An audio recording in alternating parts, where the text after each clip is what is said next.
পুটিয়ায় দক্ষিণ জেলা বিএনপির উদ্যোগে বৈশাখী আনন্দ শোভাযাত্রায় হাজার হাজার মানুষের ঢল। সেলিম চৌধুরী পটিয়া প্রতিনিধির তথ্য ও ভিডিও চিত্রে দেখুন বিস্তারিত। বিএনপির জাতীয় নির্বাহী কমিটির চট্টগ্রাম বিভাগীয় সহ সাংগঠনিক সম্পাদক ব্যারিস্টার মীর মোহাম্মদ হেলাল উদ্দিন বলেছেন, অন্তর্বর্তীকালীন সরকারের দায়িত্ব ছিল দেশে অপ্রীতিকর পরিস্থিতি সামাল দিয়ে নির্বাচন কমিশন পুনর্গঠন, পুলিশ প্রশাসনের রদবদল, বিচার বিভাগ পুনরুদ্ধার সহ গুরুত্বপূর্ণ কিছু বিষয় দ্রুত সংস্কার করে একটি অবাধ, নিরপেক্ষ ও সুষ্ঠু নির্বাচন দেয়া, যা ইতিমধ্যে মোটামুটি সংস্কার করা হয়েছে। এখন এই সরকারের দায়িত্ব হচ্ছে গণমানুষের মনের কথা শোনা। শেখ হাসিনার কানে গণমানুষের কথা পৌঁছায়নি বলেই তাকে পালিয়ে যেতে হয়েছে। গণমানুষের মনের কথা শুনবে না, তাদের পরিণতি হবে হাসিনার মতোই। তিনি হুঁশিয়ারি করে বলেন, দীর্ঘ বছর স্বৈরাচারী হাসিনা সরকারের বিরুদ্ধে সর্বাত্মকভাবে লড়াই করেছে বিএনপি। নির্বাচন আদায়ে প্রয়োজনে রাজপথ আবারও আন্দোলনে হবে। রাজপথে আবারও আন্দোলন হবে। শান্তিপূর্ণ বিশাল শোভাযাত্রা বিক্ষোভে রূপ নিতে একটি ঘোষণায় যথেষ্ট জানিয়ে তিনি দেশবাসীকে বিভ্রান্ত না করে অবিলম্বে নির্বাচন দেওয়ার দাবি জানান তিনি।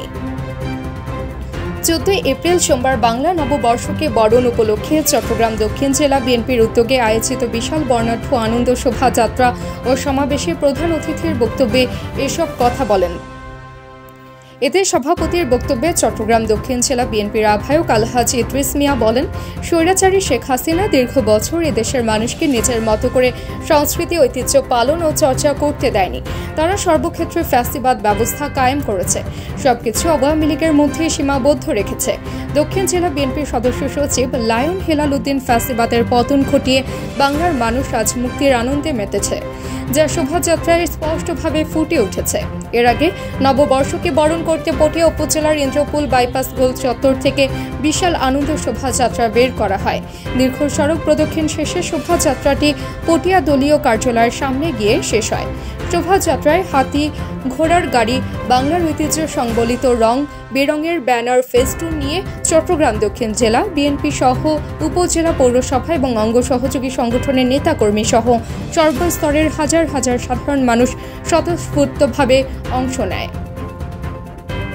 উক্ত শোভাযাত্রার র্যালিতে আরও উপস্থিত ছিলেন চট্টগ্রাম দক্ষিণ জেলা বিএনপির সিনিয়র যুগ্ম আহ্বায়ক আলী আব্বাস, যুগ্ম আহ্বায়ক মিশকাতুল ইসলাম চৌধুরী পাপ্পা, জেলা বিএনপির আহ্বায়ক কমিটির সাবেক সদস্য বদরুল খায়ের চৌধুরী, আজিজুল হক চেয়ারম্যান, এস.এম. মামুন মিয়া, Nurul Anwar Chowdhury, master Lokman, Aminur Rahman Chowdhury, Mujibur Rahman chairman, Rezaul Karim nasal chairman, Gazi সিরাজউল্লাহ, Zillur Rahman, Jahangir Kabir, Nasir Uddin প্রমুখ।